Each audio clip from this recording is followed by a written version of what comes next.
এদিকে মির্জা ফখরুলের ইউটার্ন, ব্যর্থ চেষ্টা।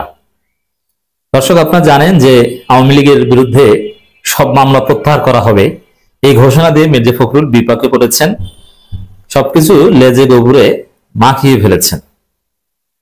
একদিকে সাথে সাথে অস্বীকার করতে যে অবস্থা আরো খারাপ করে ফেলেছেন, কারণ তিনি বলছেন তার বক্তব্য ভুলভাবে মিডিয়া প্রচার করছে, অথচ ভিডিও বক্তব্য যেটা নিয়ে ইখতিলাফের কোনো সুযোগ নেই। খুব হাস্যকর স্টেটমেন্ট দিয়েছেন, এটাও আবার ধরা পড়েছে।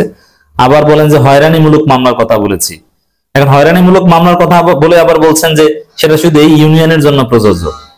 আরে ভাই, হয়রানিমূলক মামলা প্রত্যাহার তো সারা বাংলাদেশেই থাকা উচিত না? সেগুলোর কথা আপনি কেন বললেন না, শুধু ইউনিয়নের কথা কেন বললেন? মানে কি বলছেন, কি করছেন, কি করবেন কিছুই বুঝতে পারছেন না। এদিকে জামাত শিবিরের চাপে তটস্থ, জামাত শিবির কঠিন সমালোচনা করার ফলেই মির্জা ফখরুলকে স্টেটমেন্ট দিতে হয়েছে এবং বিএনপির ভোট কয়েক লক্ষ কমিয়ে দিয়েছেন এই এক ঘোষণা দিয়ে, এবং বিএনপিকে জুলাই যোদ্ধারা ব্ল্যাকলিস্ট করছেন এবং মির্জা ফখরুলকে বলছেন জুলাই গাদ্দার। মির্জা ফখরুল আসলে জুলাই গাদ্দার, তিনি বিএনপিকে বঞ্চিত করেছেন। বিএনপির ইতিহাসে সবচেয়ে ব্যর্থ মহাসচিব মির্জা ফখরুল, এবং আকাশচুম্বী জনপ্রিয় দল বিএনপিকে ধবাস করে মাটিতে নামিয়ে দিয়েছেন এই মির্জা ফখরুল। কিভাবে? এই যে জুলাই বিপ্লবের গুরুত্বপূর্ণ পাঠ হওয়ার সুযোগ ছিল মির্জা ফখরুলের, কিন্তু তা হতে পারেনি। দেখেন, এখানে জুলাই বিপ্লবের সময় বলেছেন যে বিএনপি এই আন্দোলনের সাথে সরাসরি জড়িত না, এটা ছাত্ররা জড়িত। একথা বলে এখন কি অবস্থা হয়েছে বুঝেন? একথা না বললে দল হিসেবে বিএনপি অনেক কিছু ক্লেম করতে পারত। আসলে বিএনপির সামনে সুযোগ ছিল অনেক, কিন্তু ফখরুলের কানে হারিয়েছে। প্রথম থেকে জুলাই বিপ্লবকে সরকার পতনের, কোটা সংস্কার আন্দোলনকে সরকার পতনের ইনস্ট্রুমেন্ট হিসেবে ব্যবহার করতে পারতো, কিন্তু তারা 29 সালের নির্বাচনের জন্য অপেক্ষা করেছিল। আবার পরিস্থিতি বুঝে তারেক রহমান 4 আগস্ট অথবা 6 আগস্ট, 5 আগস্টের একদিন আগে যদি দেশে আসতে পারতেন, অথবা 6 আগস্ট যদি আসতেন, তাহলে বিএনপি ড্রাইভিং সিটে থাকতো, আজকে এই করুণ পরিণতি হতো না। কিন্তু তারেক রহমান দেশে এখনো আসতে পারেনি, আর আসতে পারবেন বলে মনে হয় না। সব জায়গায় লেজে গোবরে মাখিয়ে ফেলেছেন। এই পরিস্থিতিতে জনতা মির্জা ফখরুলকে তো ধোলাই দিচ্ছে আচ্ছা মতো। সরকারের পক্ষ থেকে সরকারের উপদেষ্টারাও মুখ খুলতে শুরু করেছে। উপদেষ্টা আসিফ মাহমুদ লিখেছেন, ভোট পাওয়ার জন্য আওয়ামী তোষণের প্রতিযোগিতা চলছে।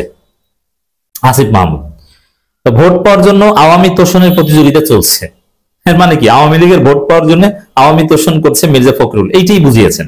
এখানে বুঝতে আর কোনো অসুবিধা থাকার কথা নয়, সোজা হিসাব। তাহলে এটা কাকে বলেছেন? মির্জা ফখরুলকে বলেছেন। সবকিছু তার নাম নিয়ে বলা লাগে না। আর সবাই যদি সবকিছু নাম নিয়ে বলেন, তাহলে আমাদের কাজ কি? এরা জমির ব্যবহার করবেন, প্রোনাউন ব্যবহার করবেন, আর আমরা সেটা ব্যাখ্যা করে দিব। এগুলোর সমন্বয়ই জনগণের সাথে একটা পারফেক্ট ইন্টারাকশন। ভোট পাওয়ার জন্য মির্জা ফখরুল আওয়ামী লীগ তোষণ করছেন, এবং বিএনপির লোকজন সবাই প্রতিযোগিতা করছে কে কত বেশি আওয়ামী তোষণ করতে পারে। কিন্তু মজার বিষয় হচ্ছে, এই তোষণের ফলে বিএনপির নিজেদের ভোট কমে যাচ্ছে, নাই হয়ে যাচ্ছে। আওয়ামী তোষণ করতে যে বিএনপি নিজেদের ভোট হারাচ্ছে, আর এতে আওয়ামী লীগের খুব কম ভোট পাবে। আওয়ামী লীগের সাধারণ জনগণ ভোট দিবে তাদেরকে, যারা মামলা বাণিজ্য করে না, যারা বিএনপির আওয়ামী লীগের মাছের ঘের, আওয়ামী লীগের পালাতক নেতাদের ব্যবসা বাণিজ্য দখল করে না।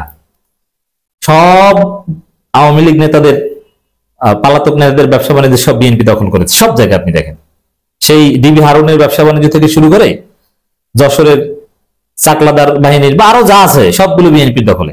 ছাত্রলীগের সাবেক লেখক ভট্টাচার্যের ব্যবসা বাণিজ্য সব বিএনপি দখল করেছে। এদেরকে সাধারণ আওয়ামী লীগেরা ভোট দিবে না। সাধারণ আওয়ামী লীগেরা ভোট দিবে তারা যার কাছে নিরাপদ, যেমন জামাত শিবির। তো দর্শক, এই পরিস্থিতিতে চারদিক থেকে মির্জা ফখরুল বিপদে পড়েছেন। এখন এই পরিস্থিতি ধামাচাপা দেওয়ার জন্য মির্জা ফখরুল আর এক ঘটনা ঘটিয়েছেন। এটা আর একটা ব্যর্থ প্রজেক্ট, কঠিন ব্যর্থতা। কি সেটা? এটা মির্জা ফখরুলের পিআর টিম এই বুদ্ধি দিয়েছে, তারা হয়তো লিখিয়ে দিয়েছে।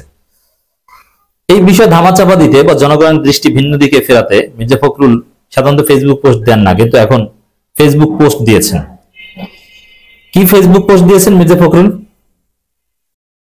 মির্জা ফখরুল ফেসবুক পোস্ট দিয়েছেন, তার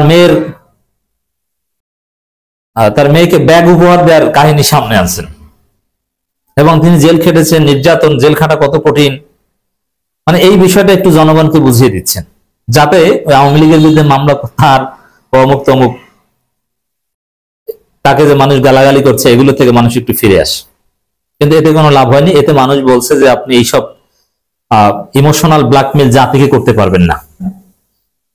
আপনার এই কথা এখন আপনি আকাম একটা করেছেন, এখন এই কথা বললে হবে? এটা আগে বলতেন। আমার মেয়ে যখন আমার সাথে দেখা করতে এসেছিল ঢাকা জেলে, এই ব্যাগটা আমি ওকে দিয়েছিলাম। সেই ব্যাগের ছবি আমরা দেখতে পাচ্ছি। তার কাছ থেকে কিনছিলাম, জানি না কাউকে কল্পনা রেখে সে বানিয়েছিল কিনা এই ব্যাগটা। প্রশ্ন করা হয়নি ছেলেটাকে।